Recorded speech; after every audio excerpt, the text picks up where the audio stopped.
que a gente fez para o menino que pediu ajuda naquela calçada?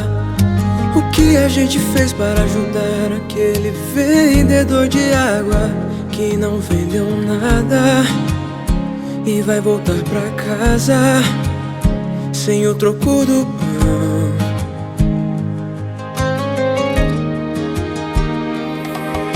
O que a gente fez para o pai de família que perdeu o emprego? Será que a gente não tem? Ou vai que a gente sente medo de faltar pra gente? E vai que de repente a gente fica sem.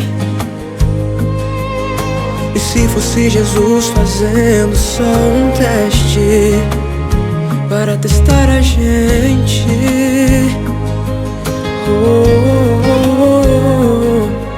E se a gente soubesse que era Jesus, o que faria diferente? E se fosse Ele, o moço deitado no chão? E se fosse Ele, pedindo um pedaço de pão? E se fosse Ele, o garoto do sinal, que todo mundo passa e quase ninguém dá moral?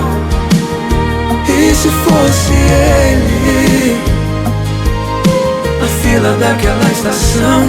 E se fosse Ele, querendo um pouco de atenção? E se fosse Ele, o preso que ninguém foi ver, ou o paciente lá no leito quase perto de morrer? Jesus tá lá. E pode ser que quem não viu ainda foi eu e você.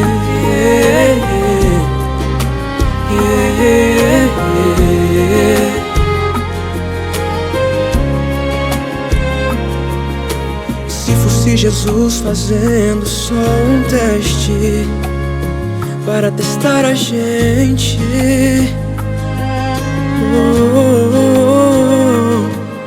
se a gente soubesse que era Jesus, o que faria diferente? E se fosse Ele, o moço deitado no chão?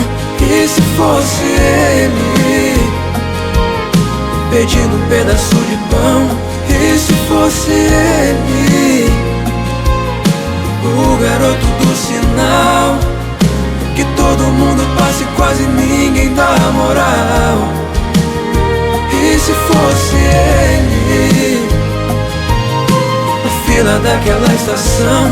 E se fosse Ele, querendo um pouco de atenção? E se fosse Ele, o preso que ninguém foi ver, ou o paciente lá no leito quase perto de morrer? Jesus tá lá. E pode ser que quem não viu ainda foi eu e você. Jesus tá lá. E pode ser que quem não viu ainda foi eu e você.